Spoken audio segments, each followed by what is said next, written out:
After two straight playoff bursts during the 2018-19 and 2019-20 seasons, including a first-place finish in the Western Conference, and the next year a first-round loss in the bubble to a Dallas Stars team that would go all the way to the final, expectations were pretty high for Calgary going into the 2020-21 season, especially considering the hype around the All-Canadian North Division.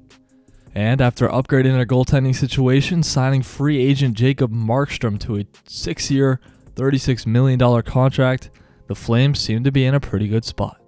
The team did not get off to the start they wanted last year and would end up missing out on the postseason altogether, finishing 5th place in the North Division behind Toronto, Edmonton, Winnipeg, and Montreal.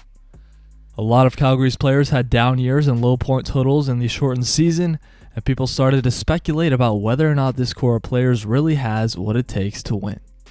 Many of the Stars' names ended up coming up in trade rumors, including the likes of Johnny Gaudreau, Matthew Tkachuk, and Sean Monahan.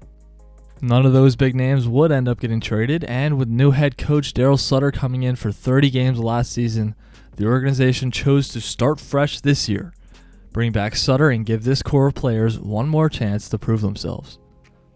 And now, 56 games into the 2021-22 season, the Calgary Flames are currently sitting in first place in the Pacific Division, have the 3rd highest goal differential in the league at plus 58, and are looking like the real deal in a team that could very well contend with the very best teams in not only the Western Conference, but really the entire league. Before the season began, the Calgary Flames had the 4th best odds to win the Pacific Division, with the clear-cut favorites being the Vegas Golden Knights. As of March 9, 2022, the Flames are in first place with 75 points, 7 ahead of the 3rd place Golden Knights, who have played 2 more games than Calgary, and 4 points ahead of the Los Angeles Kings, who have also played 2 more games so far. Calgary has been the most consistent team in the Pacific so far this year, and the only team in the West that's been more consistent in terms of winning has been the Colorado Avalanche, who are far and away the top team in the Central and have been Stanley Cup favorites for the entire season. The Flames have had huge bounce-back seasons from pretty much all their top players.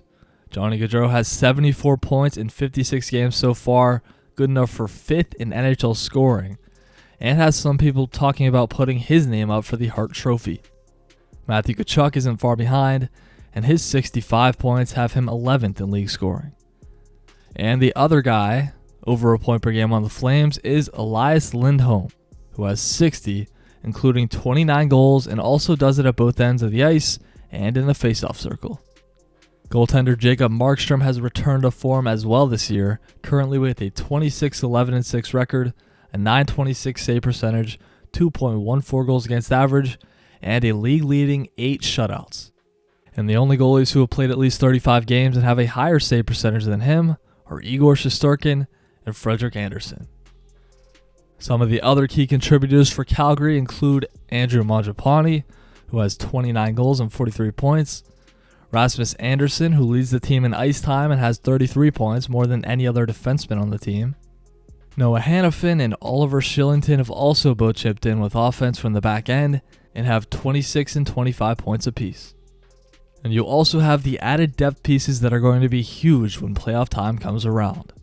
The team picked up 2-time Cup champ Blake Coleman in the offseason, who signed a 6-year deal with Calgary over the summer, and they also traded for winger Tyler Toffoli just a few weeks ago.